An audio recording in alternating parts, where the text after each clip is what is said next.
শহীদ president Zia রহমানের হাতে তৈরি এই দল এবং শহীদ প্রেসিডেন্ট জিয়া রহমান সাহেবের যে মূল বিষয়গুলো ছিল যে তিনি কথা বলতেন কম, কাজ করতেন বেশি। এবং আপনারা খুব ভালো করে জানেন যে একটা পুরোপুরি একদলীয় শাসন ব্যবস্থা থেকে বহুদলীয় গণতন্ত্রে নিয়ে এসে এবং একটা ক্লোজড ইকোনমিকে ওপেন ইকোনমিতে নিয়ে আসার ব্যাপারে তার ভূমিকাটা ছিল সবচেয়ে লক্ষণীয়। এবং আমরা তখন থেকে যে লক্ষ্য করেছি যে বিএনপিকে তিনি সেইভাবে গড়ে তোলার চেষ্টা করেছিলেন। এবং আপনারা যেটা খুশি হয়ে বলেছেন যে আপনি যদি বিএনপি রেকর্ড দেখেন অতীতে প্রত্যেকটি সময় যখনই বিএনপি ক্ষমতায় এসেছে, রাজনীতি দেশ পরিচালনার দায়িত্ব পেয়েছে, সবচেয়ে বেশি গুরুত্ব দিয়েছে অর্থনীতিকে এবং অর্থনীতি সবচেয়ে সচল থেকেছে। আজকে যে বিষয়টার উপরে আমরা সবচেয়ে বেশি গুরুত্ব দিতে চাই সেটা হচ্ছে যে সাধারণ মানুষগুলো যেন ভালো থাকে, আমাদের কৃষকেরা যেন ভালো থাকে, তার সমস্যার সমাধান যেন করা যায়, আমাদের শ্রমিকেরা তারা যেন তাদের শ্রমের ন্যায্য মূল্য পায় এবং অর্থনীতিতে যেন একটা স্টেবিলিটি, একটা স্থিতি অবস্থা থাকে এবং ম্যাক্রো ইকোনমিক্সটা যেন শক্তভাবে দাঁড়ায়। এটা যে সামগ্রিকভাবে আমরা জিনিসটাকে সেভাবে দেখি। সেই জন্যই আপনারা লক্ষ্য করেছেন যে প্রত্যেকবারই বিএনপি যখন রাষ্ট্র পরিচয়ের দায়িত্ব পেয়েছে, বিএনপি বিরুদ্ধে এই কথা বলা যায়নি যে বিএনপি অর্থনীতি ধ্বংস করে দিয়েছে। বিএনপি অর্থনীতিকে সচল করেছে এবং এমনও বলা হয়েছে যে ইমার্জিং টাইগার আপনার বলা হয়েছে বাংলাদেশকে। এটা হচ্ছে যে তখন এই কারণে এখন যেমন সময় যে কথাগুলো বললেন, যে বিষয়গুলো নিয়ে আপনাদের সাথে কথা বললেন, এই বিষয়গুলো বাংলাদেশে এখন সবচেয়ে বড় প্রবলেম।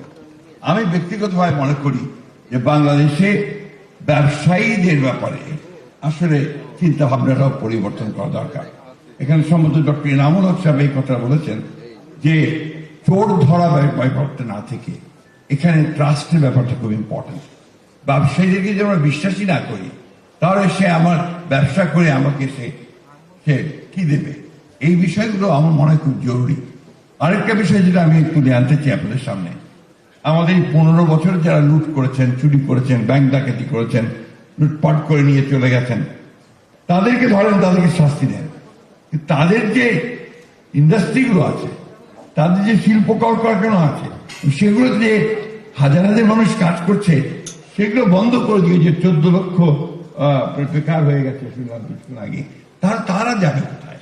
এই বেকারত্বটা আমরা সৃষ্টি করছি কেন? আমি মনে করি বিষয়টা আমাদেরকে আবারও ভেবে দেখা উচিত।